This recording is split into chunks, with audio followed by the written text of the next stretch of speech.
El segundo tema, que tiene que ver con gestión de procesos.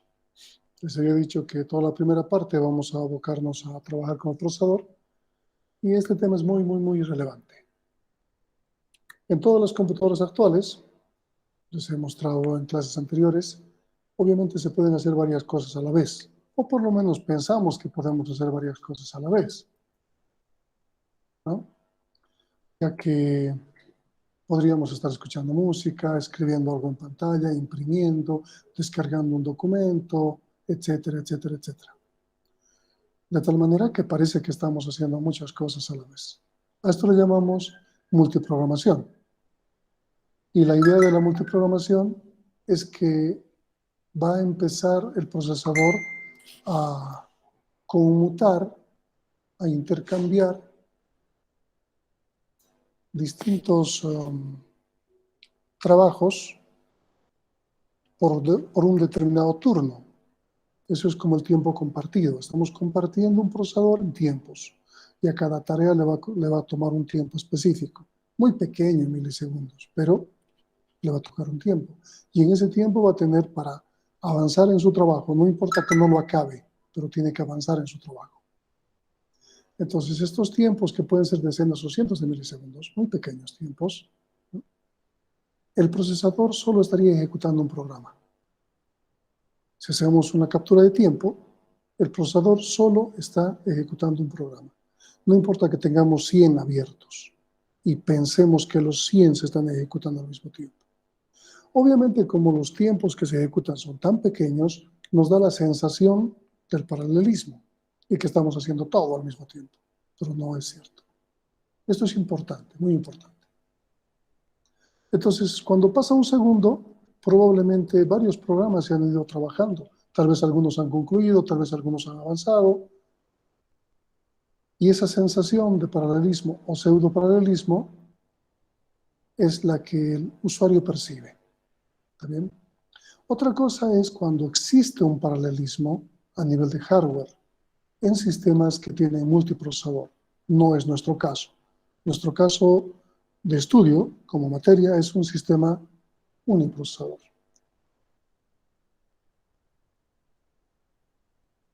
Todo el software ejecutable en el computador, incluyendo el sistema operativo, se organiza en un número de tareas secuenciales. Esas tareas secuenciales se van a ir realizando con cierta prioridad, con cierto orden. No le llamamos proceso porque todavía no lo hemos definido, ¿está bien? Entonces, esas tareas que va a realizar el procesador, les decía que se van a ordenar con alguna característica, con algún algoritmo. ¿Qué es un proceso? No es otra cosa que una tarea en ejecución, algo que se está ejecutando. Ahora, esa ejecución va a incluir su propio contador de programa, sus propios manejos de registros, las variables que está manejando, etcétera, etcétera, etcétera, etcétera. En la práctica, cada proceso tendría su propio procesador. En realidad, la CPU conmuta sucesivamente de un proceso a otro, cambia de un proceso a otro. Y este rápido cambio de un proceso a otro se denomina multiprogramación, como lo hemos denominado o como lo hemos representado más arriba. Entonces necesitamos una distinción, la distinción entre un programa y un proceso. Un programa es Word, por ejemplo. Un programa es Chrome, el que estoy utilizando para mostrarles la presentación. Un programa son todas estas cosas que tengo abiertas, son programas. ¿Cuál será la diferencia con proceso? ¿Alguien me puede decir? Lo que se está haciendo en el momento. Ya, pero eso no es muy claro. El procesador no ejecuta programas, ejecuta procesos de entrada. Pero yo cargo programas, no cargo procesos. ¿Qué será un proceso? Eh, una, una tarea. ¿Ya? ¿De qué? ¿Cómo? ¿Por qué?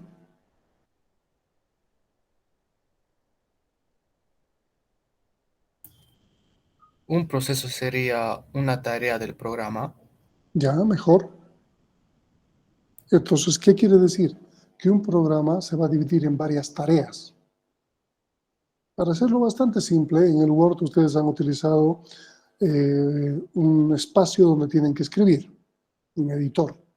Ese editor tiene una serie de opciones, que puede ser buscar sinónimos, poner en negrillas, controlar la ortografía, cambiar el tamaño, el tipo de letra, o sea, distintas funciones. El Word es el programa. Yo lo he cargado haciendo 2 clics en el icono y empiezo a escribir. Y cuando empiezo a utilizar sus funciones, una de sus funciones va a ser el editor, la pantalla de edición. Otra de las funciones va a ser poner en negrillas, otra aumentar el tamaño de letra, otra cambiar el tamaño, cambiar el tipo de letra, otra revisar la ortografía, otra poner sinónimos, etcétera, etcétera, etcétera. Yo puedo diferenciar una serie de tareas dentro de un mismo programa. Y esa es la idea de un proceso. Nada más que no las hace el usuario, las define el procesador. En el momento de que una tarea va a entrar en memoria, se van dividiendo programa en memoria, el programa se va dividiendo en pequeñas tareas o procesos. Y estos procesos se van a ordenar de alguna forma para ser ejecutados por el procesador. No todos los que correspondan a una aplicación al mismo tiempo. Si un programa tiene 10 procesos, el otro tiene 5, estos se van a entremezclar para que de alguna forma se vaya atendiendo a uno y a otro programa a través de sus procesos. Entonces, un proceso se puede definir como un programa puesto en ejecución por el sistema operativo o, más precisamente, como una unidad de procesamiento gestionada por el sistema operativo. 2 o más procesos podrían estar ejecutando el mismo programa. Sí, puedo abrir 2 instancias de Word, puedo abrir 2 instancias de Chrome, pero cada una de los procesos de la aplicación va a tener sus propios datos y sus propios recursos.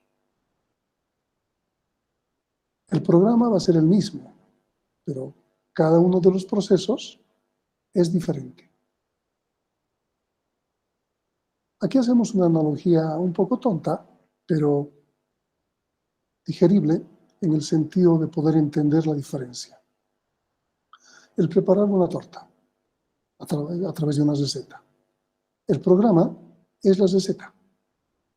¿Qué tiene la receta? Una serie de actividades en cierto orden que al terminar todas esas actividades tenemos la torta preparada. Actividades como mezclar ingredientes, pesar ingredientes, mezclar cosas, batir y no sé, hasta terminar horneando y no quemar la torta. Entonces, una serie de actividades en la receta. La receta, el programa. Las actividades, los procesos. ¿Eso está claro?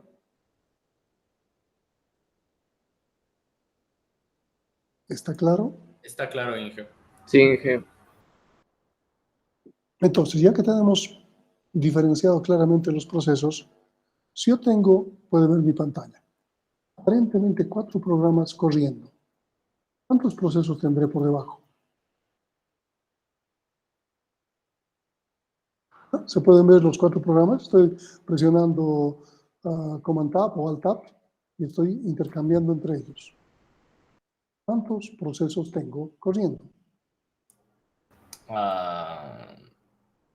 En primer plano, no sé, el primero, que es el de cambiar entre las ventanitas que muestra. O sea, tengo 4 programas corriendo. El Chrome, el Memory Fusion, un monitor de actividad y el Finder. ¿Cuántos procesos tengo corriendo realmente? Muchos más, no creo que se pueda decir. Exactamente. Es difícil de determinar cuántos procesos.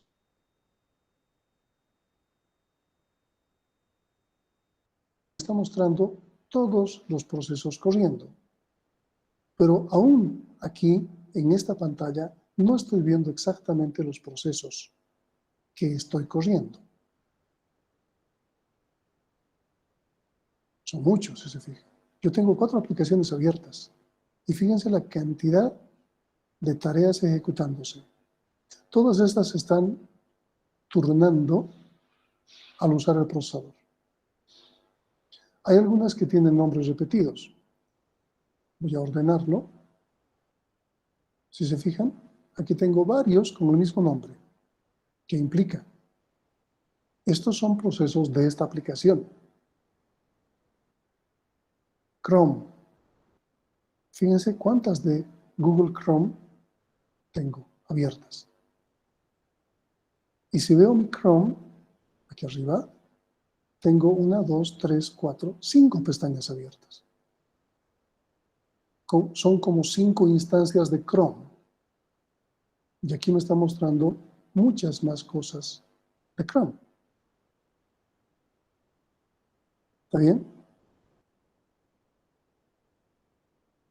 Cada una de esas tareas o procesos, el usuario no tiene interacción, solo es el sistema operativo. El ciclo de vida de un programa, ¿cuál es? De un software. ¿Cuál sería el ciclo de vida de un software?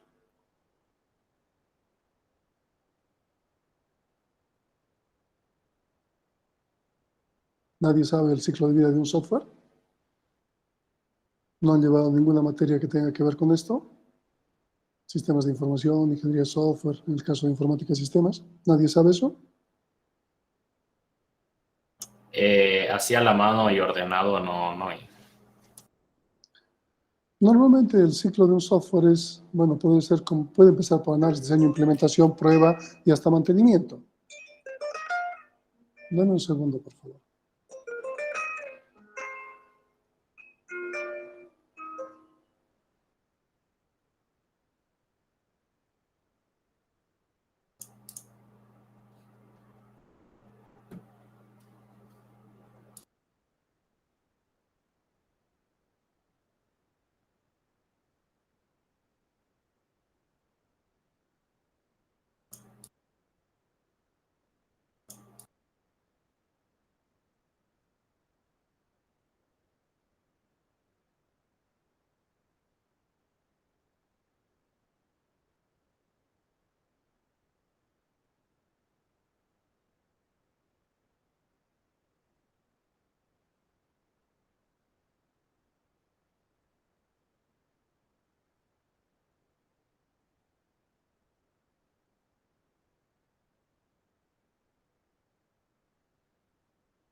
¿Me escuchan? Sí, que se lo escucha. Ok, lo siento, una interrupción. Entonces, tenemos un ciclo de software desde que se analiza, se diseña, hasta que se retira el software en algún momento. Se reemplaza por otra versión, por un software más funcional, más actualizado, lo que sea. O se hace un mantenimiento, se mejora. Hay un ciclo. En el caso de los procesos, como no son creados por el usuario, sino son creados por el sistema operativo, también existe un ciclo.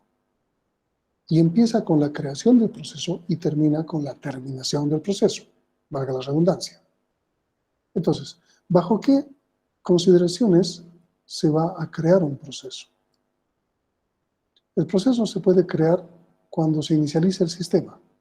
Estamos arrancando el sistema operativo y se crean procesos. Cuando se ejecuta en un proceso una llamada al sistema para crear un nuevo proceso. A esto le vamos a llamar como proceso hijo. Más adelante vamos a hablar sobre eso. O cuando el usuario ejecute algún programa que implique la creación de un nuevo proceso. O cuando existan trabajos por lotes. Un grupo de trabajos va a ir incorporando una serie de procesos.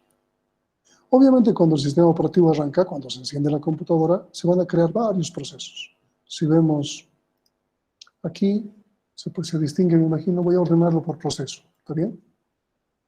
Está al final. Fíjense que aquí aparece un proceso 0, un proceso 1, su Process ID, su identificador de proceso. Entonces, esto quiere decir que kernel task, hasta por el nombre podemos darnos cuenta, tarea del núcleo, es el Process ID 0. Y luego tenemos launch, un arrancador, un lanzador, que es el proceso 1. Y luego van a existir un número de procesos en función de esto. Se están creando los procesos y luego vamos a tener números de procesos enormes. Que mi último proceso tiene el 8221, por ejemplo. Son 8000 procesos en este momento, no los 8000 activos, sino que el último activo es el 8234. Y si sigo esperando, se va a crear más. ¿No? Demos un tiempito.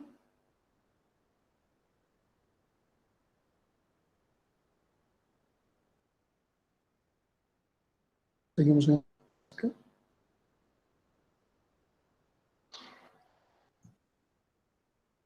Ya está. Entonces, algunos están terminando, fíjense la secuencia, salta del 25 al 29, por ejemplo aquí, del 16 al 19, del 3 al 16, o sea, muchas de las tareas ya han terminado. Pero tengo todo esto activo. Entonces,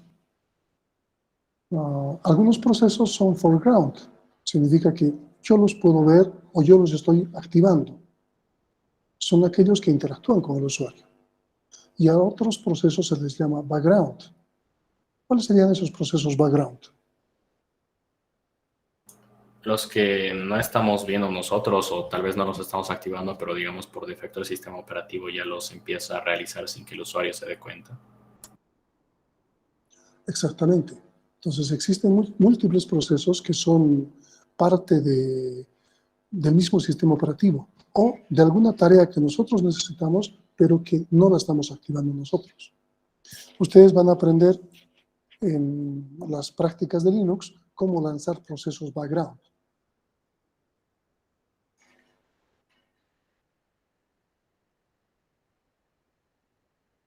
Aquí nos da algunos ejemplos de procesos background, como el correo electrónico. O sea, yo tengo mi correo electrónico abierto, aquí está, pero de rato en rato hay un proceso que está revisando si tengo correos nuevos, por ejemplo. Y aquí es donde se me ha llenado un montón de notificaciones de gente que ha mandado su tarea tarde, ¿no? Entonces ahí va a ir revisando. En el caso de Windows, existe un servicio. En el caso de Unix existe un demonio, así se llama, daemon.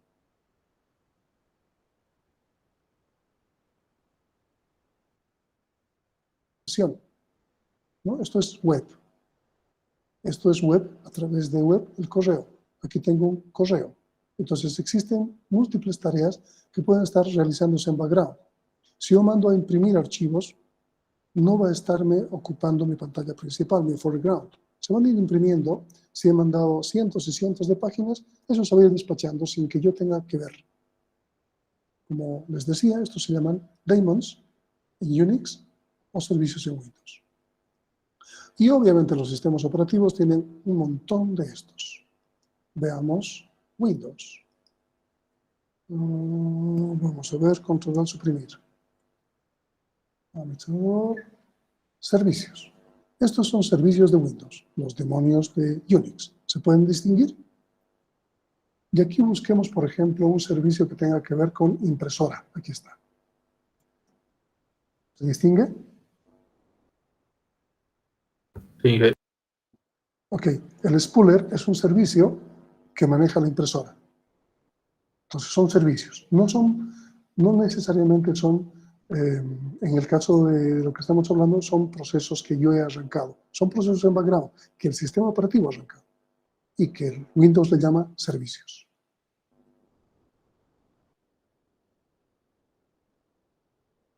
Y en el caso de Unix, por aquí debería haber un spooler o algo así. Vamos a ordenarlo. Está ordenado creo que por nombre, no. Vamos a ordenarlo por nombre. Y debería haber algo como spooler.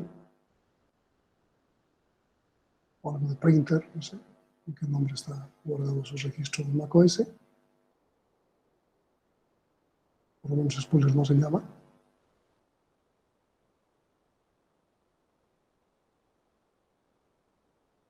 Print U Tool. Print Tool. Tengo dos demonios que tienen que ver con impresora. ¿No? Entonces, de esta forma se pueden ver que los procesos se ejecutan en background o foreground. En Unix existe un comando como el ps que nos podría mostrar los procesos que están en marcha como usuario simple. Voy a ejecutar desde Mac.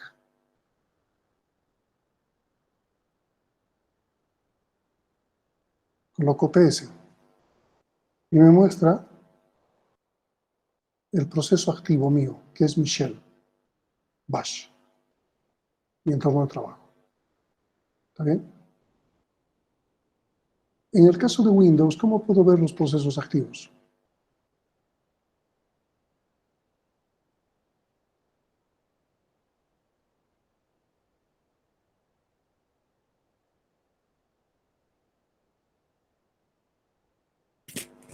¿Cómo puedo ver procesos activos? Con el administrador de tareas. Exactamente. Si yo voy al administrador de tareas de mi Windows, presiono control a suprimir, administrador de tareas, aquí tengo procesos. Y estos son los procesos que están abiertos. Ahora, esta misma vista en Unix tiene otro tipo de comando, que no sé si está aquí, se llama top.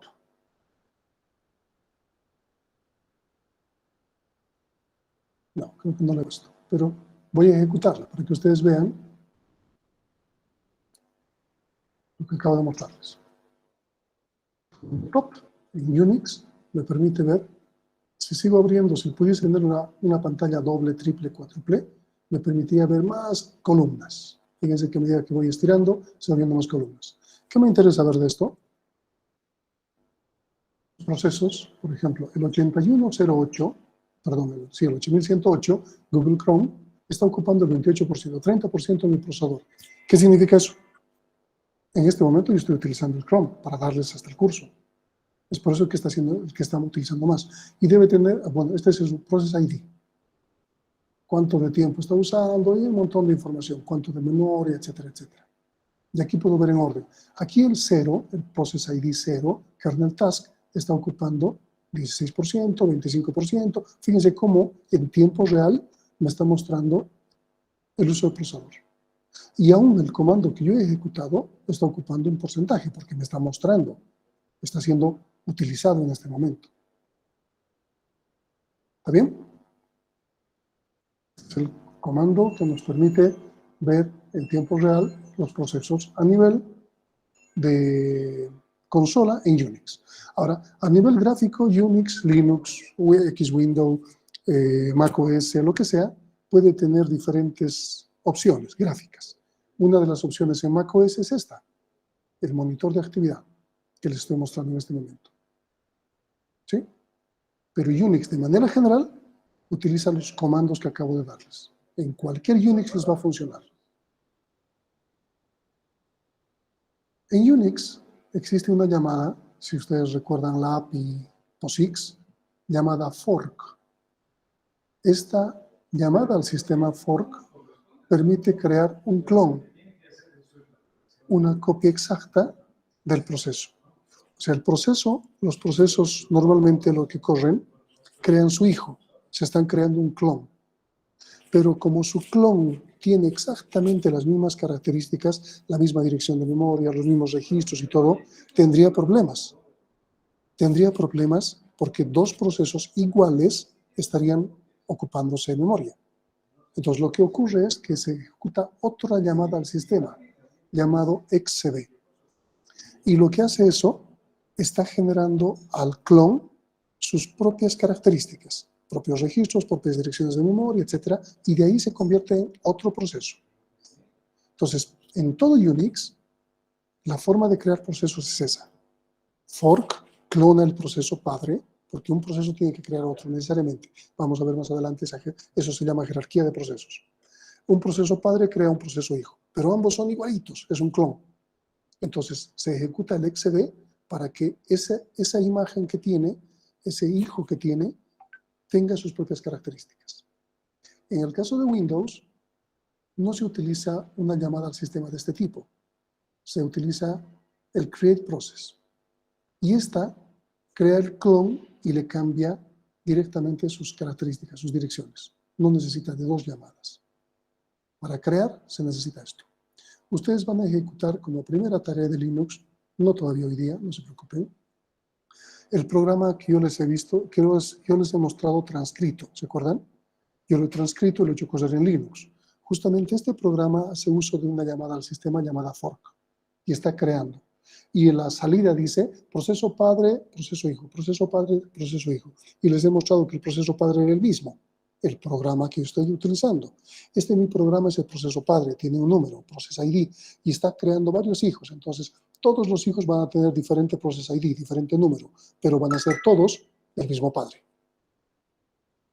Eso van a darse cuenta en... perdón, un segundito.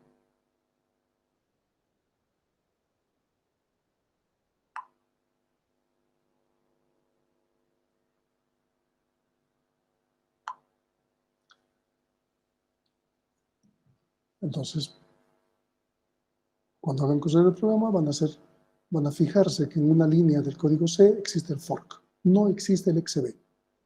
Porque cuando estamos haciendo la llamada al sistema, fork se encarga de llamar al XCB. Les decía que el inicio de un proceso es la creación y al final es la terminación. ¿Cuándo se termina un proceso? Cuando completa su trabajo y termina voluntariamente. Eso es razonable. Cuando el proceso detecta un error y termina. Puede generar algún tipo de error y no puede continuar. Cuando el sistema operativo detecta un error fatal del proceso y le fuerza su terminación, como que está queriendo, por ejemplo, acceder a espacios de memoria que no le corresponden. Y en Windows sale una pantallita que dice el programa XXX ha generado un error de protección general y debe cesarse. Me imagino que alguna vez les ha pasado. Cuando otro proceso fuerza la terminación del primero. En Unix, para poder terminar un proceso, se utiliza el comando kill, que es una llamada al sistema. Igual ustedes van a hacer uso de esto en la segunda práctica de Linux. Porque ustedes van a lanzar un proceso en background y un proceso al cual le van a cambiar la prioridad, le van a poner una prioridad muy alta. Esa prioridad muy alta va a hacer que el sistema operativo solo atienda a ese proceso y se olvide de los demás. Así que se va a empezar a degradar su sistema operativo, se va a poner lento. Ustedes, para volver a tener su sistema operativo operable, tienen que matar el proceso. Así que van a utilizar el comando kill. Cuando hablamos de solo terminar, hay una llamada al sistema que es exit, es decir, cuando hay una terminación voluntaria. Y en el caso de Windows es exit process, terminaciones voluntarias. Pero si hay una terminación que no es voluntaria, forzada por el mismo sistema operativo, el comando en Unix o la llamada al sistema en Unix es kill y en Windows es terminate process. Y con eso se termina el proceso como tal. Entonces, si tenemos algo que se crea y algo que termina, tenemos de por medio distintos estados. Cuando se crea, el proceso es nuevo. Cuando se termina, el proceso es terminado. Pero tenemos otras instancias, otros estados donde, por ejemplo, se está ejecutando o está esperando en una cola listo para ser ejecutado o está bloqueado o está utilizando alguna entrada o salida. Entonces, manejamos dos colas, una cola que se llama ready queue, la cola de listos, y la otra cola que es la cola de bloqueados. Hablamos de cola porque los procesos se van a ir encolando de acuerdo a lo que lleguen o de acuerdo al orden que tengan que ser ejecutados. Aquí tenemos un diagrama de estados del proceso. El proceso se genera como nuevo, se crea. Este proceso es admitido a la cola de listos. Entonces va a existir algún algoritmo que va a encolar al proceso. El algoritmo más simple que conocen, ¿cómo se llama para encolar?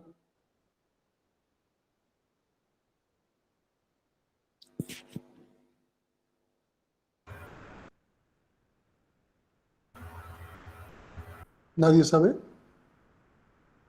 ¿Cuál sería el algoritmo más simple para encolar? Si ustedes llegan a algún lado, están yendo al cine y aparece una fila, ¿a qué posición se van ustedes para hacer fila para comprar la entrada? El último. Al Último en entrar, último en salir, Inge. Ok, no. Primero en entrar, primero en salir. Así se llama el algoritmo, FIFO. Ah, sí. Esa es la más conocida y la más simple. Vamos a ver que existe algoritmo FIFO también para planificar procesos, pero existen otros más sofisticados. Entonces, con algún algoritmo se van a ordenar en la cola de listos. ¿Está bien? Algún algoritmo va a permitir ordenar la cola de listos. Luego, el primero que esté en la cola va a ser despachado por el scheduler dispatch. Significa que es un despacho del programador del procesador para que se ejecute. En el estado que dice running es el procesador. Es el procesador que está ejecutando. Ahora, si el proceso o la tarea que se va a realizar es pequeñita, al ejecutarse, termina y a través de exit directamente lo mandamos al cielo. No aparece nunca más ese proceso. Pero si la tarea es más grande y el procesador tiene que atender muchas tareas, esta tarea se va a interrumpir y va a volver a la cola de listos, de acuerdo al planificador, al scheduler, de acuerdo al algoritmo de planificación. También puede ocurrir que la tarea que se está ejecutando el procesador no ha terminado su tiempo, pero necesita imprimir, por ejemplo. Entonces va a ir a una cola de input-output o a una cola de bloqueados. Y una vez que realice su tarea, va a volver a la cola de listos de acuerdo al algoritmo de planificación. Entonces, en este diagrama de estados tenemos el scheduler y el dispatcher como elementos más importantes. El scheduler está creando la cola de listos y el dispatcher está sacando el primero de la cola de listos y lo está mandando al procesador. ¿Alguna duda sobre este diagrama de estados?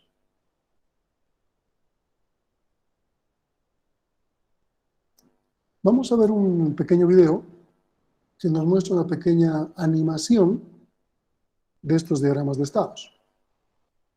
Fíjense que aquí el proceso se crea, es nuevo, va a aparecer con diferentes colores los procesos y vamos a utilizar el algoritmo FIFO. Pues la cola de listos va a utilizar el algoritmo FIFO, nada más. ¿Está bien? Aquí tenemos el procesador que ejecuta, está representado por un dinosaurio, así de rápido va a ser. Y si termina, se va a ir con exit. Si no termina, se va a interrumpir y va a volver a la cola de listos. O si necesita algún tipo de elemento de entrada y salida, va a volver o va a ir a la cola de bloqueados o de espera. Y una vez que imprima o que utilice lo que necesita, va a volver a la cola de listos. Veamos el video y vayamos explicando lo que funciona. El primer proceso creado. Como no hay nadie en la cola, se va a ubicar al principio. Y como está al principio, se va a despachar hacia el procesador. El procesador empieza a atenderlo. El video va a mostrar una secuencialidad. No es cierta la secuencialidad. Se crea el segundo proceso mientras el primero está siendo procesado por el procesador. Se coloca al principio de la cola, pero no es despachado, porque el procesador está atendiendo. El primer proceso es interrumpido, no ha terminado. Vuelve a la cola de listos al orden respectivo. El dispatcher agarra el primer proceso de la cola de listos y lo lleva al procesador. Este está ejecutando. Mientras tanto, se crea un tercer proceso que va a ser admitido y por el algoritmo de planificación va a ir al último lugar en la cola, FIFO. El proceso rojo no termina, pero necesita imprimirse.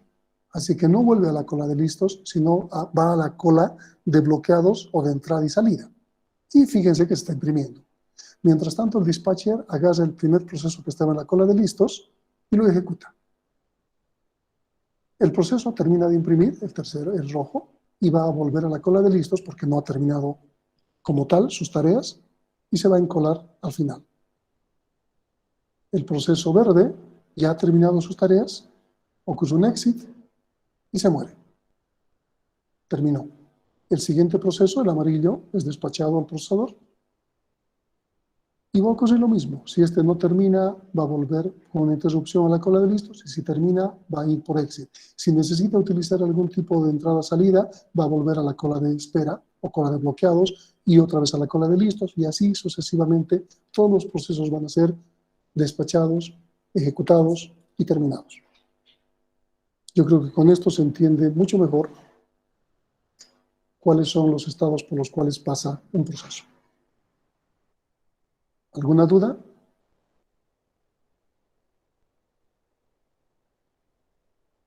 Inge, en este modelo, disculpe, que dijo que se parece a FIFO, si hubiera un tercer proceso, el último en entrar, digamos, el tercero tiene más urgencia, los dos que estarían adelante, por así decirlo, ambos van a la cola de espera o sea, tendría que hacerse la transición de mandarlos a la cola de espera. A ver, si se crea un nuevo proceso, vamos a suponer un proceso morado, se admite, me estás preguntando si este proceso morado podría colocarse al principio de la cola, ¿sí? ¿Eso me estás preguntando? Sí. Exactamente, existen otros algoritmos. El FIFO, jamás. Si utilizamos FIFO, el morado se va a ubicar aquí, después del amarillo. Pero existe otro algoritmo que es justamente por prioridades. Si la prioridad de este proceso es más alta, puede ubicarse entre el verde y el amarillo o al principio. Existen otros algoritmos, vamos a revisar eso. Vamos a ver en esta semana, vamos a hacer ejercicios con esos algoritmos para entenderlos adecuadamente. Pero Gracias. solamente estamos revisando la simulación con el proceso más simple, con el algoritmo más simple, FIFO. ¿Qué más? Disculpe, licenciado. Dime. ¿Cuándo va a esperar un proceso? Esa parte no la entendí muy bien. ¿Es cuando hay un error? Puede haber un bloqueo, o sea, cuando esta cola es de bloqueos o de entrada y salida. En este caso, el proceso está yendo a esta cola porque necesita imprimirse. Entonces, esta misma cola de bloqueados, así se llama, la cola de bloqueados, está despachándolo para entrada y salida. No tiene que manejar diferente cola porque no se está procesando, se va a imprimir. Entonces, no puede ir a la cola de listos directamente, tiene que hacer uso de la impresora. Pero también puede ser porque ha ocurrido alguna interrupción. Por ejemplo, estaba ejecutándose y yo he puesto en el teclado algo. Entonces, puede irse como bloqueado. He movido el ratón queriendo hacer algo. Estoy interrumpiendo el procesador. El procesador deja de hacer lo que estaba haciendo y lo pasa a bloqueados. O lo puede pasar a la cola de listos, dependiendo de lo que tenga que hacer. Principalmente, los procesos tienen una lista de actividades. Y en esa lista, este proceso, por ejemplo, tenía que imprimir. Pero puede haber lo que ha ocurrido más antes. Aquí se crea un nuevo proceso, perdón, el proceso más adelante. Aquí este proceso, verde, no termina y va a volver a la cola al ready queue, ¿no? El proceso rojo está ahí y este proceso, como no termina, va a volver aquí. No ha terminado su tiempo, le falta, su contador de programa no está en el final, le falta ejecutar líneas, así vuelve a esta cola. ¿Quiénes se van a este lado? Los que necesiten ejecutar otro tipo de cosas o se han bloqueado por alguna situación. ¿Está claro? Sí. Gracias. ¿Qué más? Ok. Si vemos la multiprogramación, ya acabamos de ver 3 procesos de distintos colores.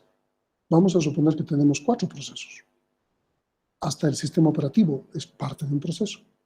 Entonces se van a dar cuenta que en tiempos, o sea, este es un tiempo T, todo esto, en este tiempo T, solo uno de ellos puede estarse ejecutando. Y en este caso es el proceso B. En un segundo tiempo, el sistema operativo se está ejecutando. El sistema operativo está controlando el procesador. En un tercer tiempo, el proceso A se está ejecutando. En un cuarto tiempo, otra vez el sistema operativo. En un quinto tiempo, otra vez el proceso A. En un séptimo tiempo está el proceso C. Y por más tiempo, si se fija. Puede ser parte del algoritmo, puede ser parte de su necesidad. Fíjense que aquí hay muchos más tiempos más grandes, o hay tiempos pequeños. Pero jamás debería haber 2 procesos ejecutándose al mismo tiempo. Entonces, aquí tenemos una línea de tiempo que nos muestra la multiprogramación, donde los procesos pueden estar ejecutándose, estar en la cola de listos o estar bloqueados. El proceso A, después de haberse ejecutado 2 veces, entra al bloqueo.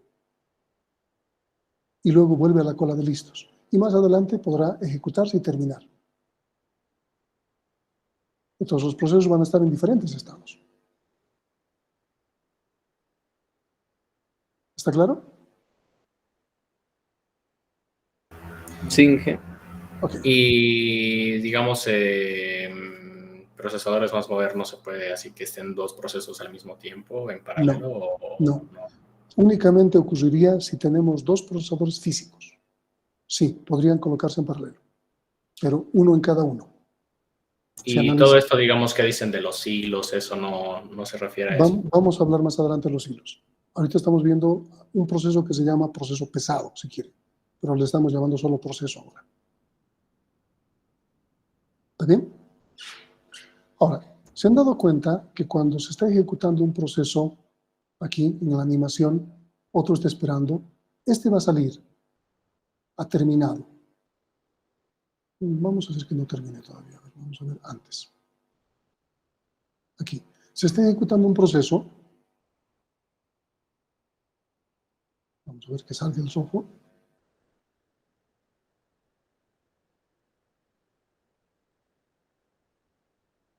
Sale el rojo y va a introducirse el verde. El verde le faltaba hacer. Ya había entrado al principio, ¿se acuerdan? Entonces, ¿cómo sabe? Pregunta. ¿Cómo sabe el procesador, cuando entra en verde, dónde había quedado para continuar su trabajo? Porque si ustedes recuerdan esta animación, el verde ha sido el primero en ser atendido, el primero en llegar. Pero como no ha terminado, ha vuelto a la cola de listos. Y ahora está entrando por segunda vez. Por segunda vez está entrando. ¿Cómo sabe el procesador? ¿Cómo sabe dónde había quedado para continuar su trabajo? Tendrá, supongo, alguna banderita o marcador diciendo en esta línea hasta acá procesado y a partir de... Si ustedes, está bien. Si ustedes recuerdan, cuando hemos empezado a revisar la arquitectura de las computadoras, les he hablado de ciertos registros. Y uno de los registros era contador del programa. El contador del programa nos dice en qué número está. Y cuando se ejecutan tareas, el contador del programa va incrementándose para saber en qué línea se ha quedado. Si vemos el texto, a esa banderita que le llama su compañero, se llama bloque de control de proceso, o PCB, que no es otra cosa que un registro de toda la información necesaria para ejecutar.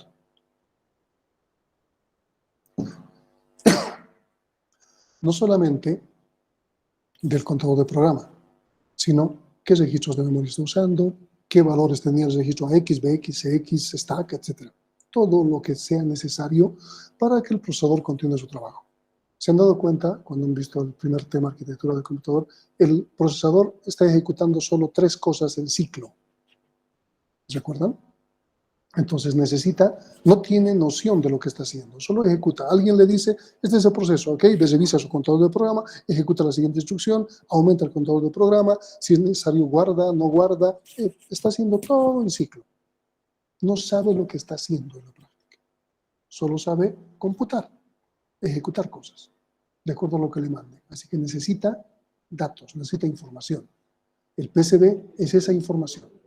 ¿Qué se guarda en el PCB? El estado. ¿En qué estado está el proceso? Si es nuevo, si es listo, está en ejecución, está en espera, está detenido, cualquier cosa. El contador de programa. El contador de programa me dice en qué lugar estoy. ¿Qué registro del procesador estoy usando? En AX que tenía, en BX que tenía, en CX que tenía, en el stack que estaba.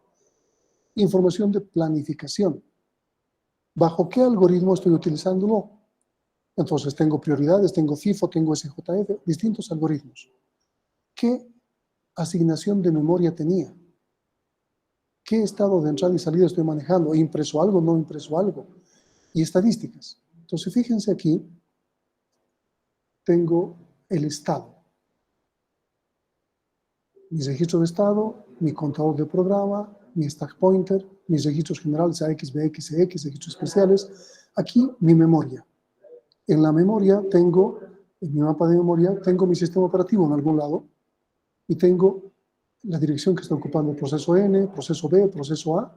Y en mis tablas de sistema operativo, aquí tengo guardado el PCB, está en inglés esto, entonces PCB del proceso A, que me guarda el estado de mis registros, mi ID, mi control, el PCB del proceso B, el PCB del proceso N. Y tiene la tabla de memoria, tabla de entrada y salida, tabla de archivos. Entonces, mi PCB me permite guardar la información, aquí,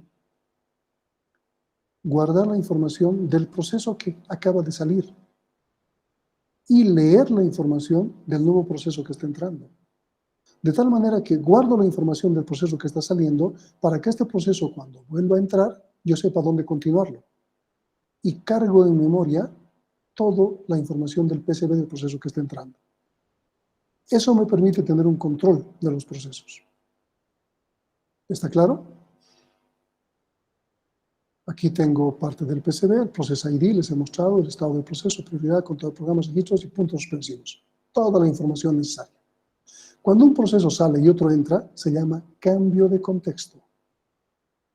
Y los cambios de contexto, como se han dado cuenta aquí, es una pérdida de tiempo del procesador.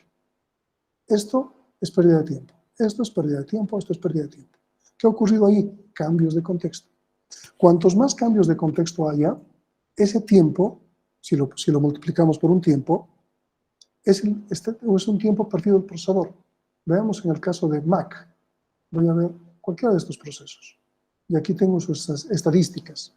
Fíjense. Cambios de contexto, 54.126. 54.126 se ha turnado este proceso. 54.000 veces ha entrado el procesador. Ha fallado 23.000. Y ha utilizado 1.87. No sé si son segundos, minutos u horas del procesador de manera acumulada. ¿Se dan cuenta? Si esto le pongo... Dime. En el debate que nos ha pasado había una parte en la que mencionaban que estos cambios de contexto, el costo era más bajo en los monolíticos. Vamos a ver por qué, justamente. Y es importante, los cambios de contexto son pérdida de tiempo del procesador. Cuantos más cambios de contexto hayan, el procesador no está haciendo nada. Lo que está haciendo es cargar el PCB o actualizar el PCB del proceso que se va y leer el PCB del proceso que entra. Pero es una pérdida de tiempo. Pérdida de tiempo inútil. Si vemos Windows, a ver dónde están detalles, cualquiera de estos, propiedades.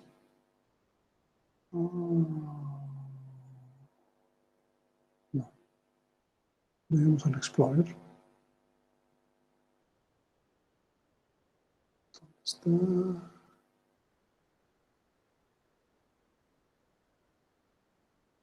No, también se puede ver, pero no estoy recordando qué lugar. Finalizar tarea, cadena de espera.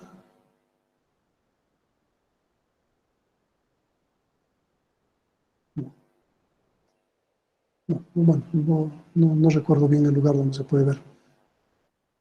Es más oculto de Windows, pero también se puede ver.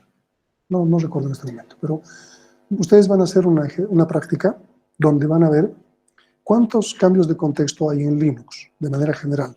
Luego van a hacer su tarea y al finalizar su tarea van a decir cuántos cambios de contexto hay ahora. Se van a dar cuenta que aunque ustedes han hecho 10 tareas, no ha aumentado 10, ha aumentado miles.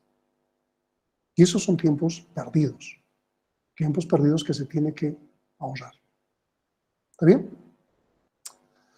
Entonces, cambio de contexto tiene que ver con el PCB. Y cuanto más cambio de contexto haya, más pérdida de tiempo del procesador. ¿Dudas hasta ahí? ¿Preguntas? Ingeniero, ese del cambio de contexto y pérdida de tiempo sería inevitable, ¿no? Porque los procesos se detienen, se inician para que otro entre, ¿verdad? No te entiendo bien. O sea, el proceso se crea, no se inicia otra vez. O sea, el proceso está esperando. Y cuando le toca su turno, va a haber un cambio de contexto con el proceso que se está saliendo. Se van a actualizar el PCB del que está saliendo y se va a leer el PCB del que está entrando. Ese es el tiempo perdido. A eso le llamamos cambio de contexto.